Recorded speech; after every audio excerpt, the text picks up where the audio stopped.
50 साल बाद अमेरिका ने फिर से उतारा चांद पर अपना स्पेसक्राफ्ट।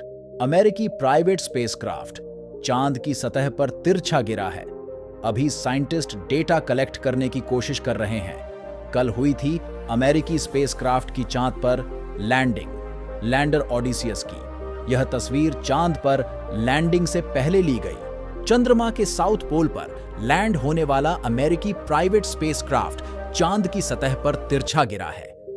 यह जानकारी स्पेसक्राफ्ट को बनाने वाली Houston based private company intuitive machines ने शुक्रवार देर रात दी। इंट्यूटिव मशीन्स के लैंडर ओडिसियस को 15 फरवरी 2024 को लॉन्च किया गया था।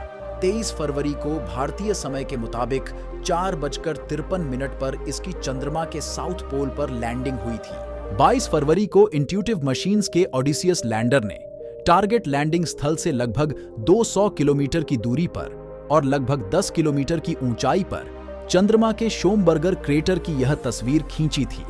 लैंडिंग से पहले खराबी भी आई थी। कंपनी ने लैंडिंग को लेकर कहा था कि लैंडर ओडिसियस सही तरीके से लैंड हुआ, लेकिन शुक्रवार देर रात कंपनी के सीईओ स्टीव अल्टेमस ने कहा कि डेटा में गड़बड़ी की वजह से यह जानकारी मिली थी। लैंडिंग से पहले ओडिसियस के नेविगेशन सिस्टम में कुछ खराबी आई थी। इसके बावजूद लैंडिंग कराई गई। अब लैंडर तिरछा गिरा है।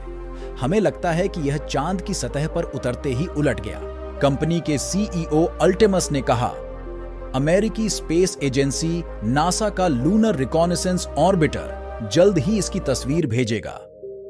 इसके साथ साथ एंटीना टूटने की आशंका भी है, अल्टेमस ने कहा। लैंडर पर सूरज की किरणें पड़ रही हैं, लेकिन उसके एंटीना सतह से टकरा गए हैं। उन्हें नुकसान पहुंचने की आशंका है। ऐसे में किसी भी तरह का सिग्नल पृथ्वी पर आने की संभावना कम है। हालांकि साइंटिस्ट कोशिश कर रहे हैं कि उन्हें डेटा और चांद की फोटो मिल सके। 23 फरवरी को जैसी ही लैंडिंग का सिग्नल मिला था, प्राइवेट कंपनी इंट्यूटिव मशीन्स के कर्मचारी और साइंटिस्ट तालियां बजाने लगे थे। लैंडर चांद पर मौजूद धूल की स्टडी करेगा। ओडिसियस मून मिशन का मकसद चांद पर मौजूद धूल की स्टडी करना है। दरअसल अपोलो मिशन पूरा करके लौटे अंतरिक्ष यात्रियों ने बताया था कि धूल की वजह से उनके यंत्र खराब हुए थे। इसलिए अब साइंटिस्ट समझना चाहते हैं कि स्पेसक्राफ्ट के लैंड होने से उड़ने वाली धूल कैसे हवा में रहती है और फिर मून के सरफेस पर कैसे बैठ जाती है। ओडिसियस का लैंडिंग स्पॉट मून के साउथ पोल की सबसे अहम जगह से महज 185 मील दूर है। जहां लैंडिंग हुई वहां अब इंसानों को भेजने की तैयारी है। ब्रिटिश मीडिया बीबीसी के मुताबिक लैंडर ओडिसियस जिस जगह पर लैंड हुआ है उसे मालापर्ट के नाम से जाना जाता है। यहां सूरज की रोशनी नहीं पहुंचती। ये एक खाई के करीब समतल यानी प्लेन जगह है। मालापर्ट 17वीं सदी के बेल्जियन एस्ट्रोनॉमर थे। साइंटिस्ट का मानना है कि यहां पानी मौजूद है, लेकिन वो बर्फ के रूप में है। यह इलाका उन जगहों की शॉर्ट लिस्ट में है जहां अमेरिकी space agency NASA Artemis mission के तहत अंतरिक्ष यात्रियों को भेजने पर विचार कर रहा है।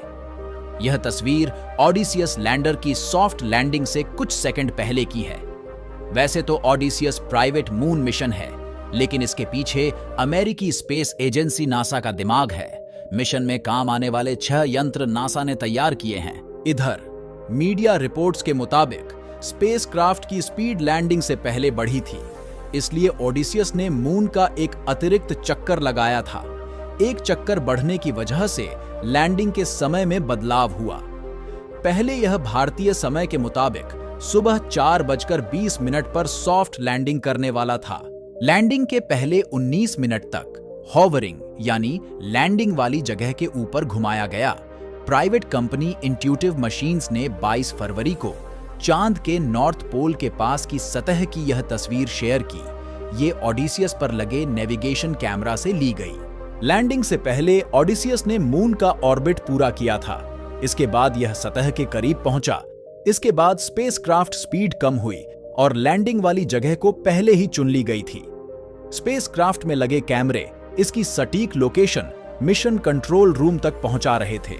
इन्हें पहले से फीड डेटा से क्रॉस चेक या मैच किया गया। इसके बाद लेजर बीम सरफेस पर डाली गई।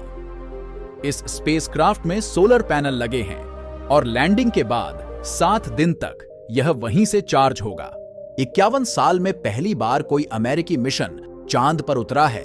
इसके पहले सन 1900 में अपोलो 17 मिशन ने चंद्रमा पर सॉफ्ट लैंडिंग की थी।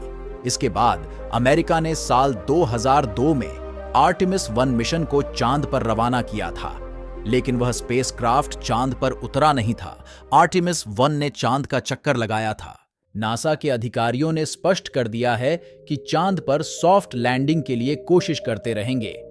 इसके तहत एस्ट्रोबॉटिक कंपनी नवंबर 2024 में ग्रिफिन लैंडर को नासा के वाइपर रोवर के जरिए चांद के साउथ पोल पर लैंडिंग के लिए लॉन्च करेगी।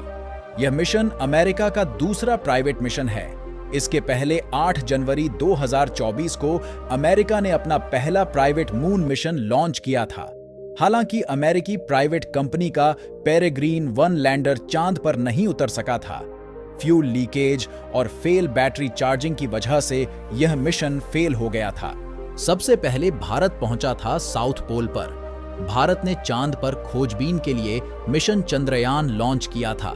चंद्रयान 3 ने 23 अगस्त सन 2023 को चांद के साउथ पोल पर लैंडिंग कर इतिहास रचा था।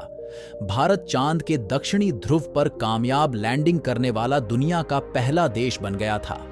चंद्रयान 3 ने 30 किलोमीटर की ऊंचाई से शाम 5:44 पर ऑटोमेटिक लैंडिंग प्रोसेस शुरू की और अगले 20 मिनट में सफर पूरा किया। शाम 6:04 पर चंद्रयान 3 के लैंडर ने चांद पर पहला कदम रखा। चांद पर पहुंचकर लैंडर ने मैसेज भेजा, मैं अपनी मंजिल पर पहुंच गया हूं। अब रोवर रैंप से बाहर निकलेगा और अपने एक्सपेरिमेंट शुरू करेगा। इसरो ने चंद्रयान को श्रीहरिकोटा से 14 जुलाई को लॉन्च किया था। 41वें दिन चांद के साउथ पोल पर लैंडिंग हुई। वहीं अब तक 4 देशों ने चांद पर सॉफ्ट लैंडिंग की है। इन 4 देशों में भारत, अमेरिका, रूस और चीन शामिल हैं। अगर आपको यह वीडियो पसंद आया हो तो वीडियो को लाइक और चैनल को सब्सक्राइब जरूर करें।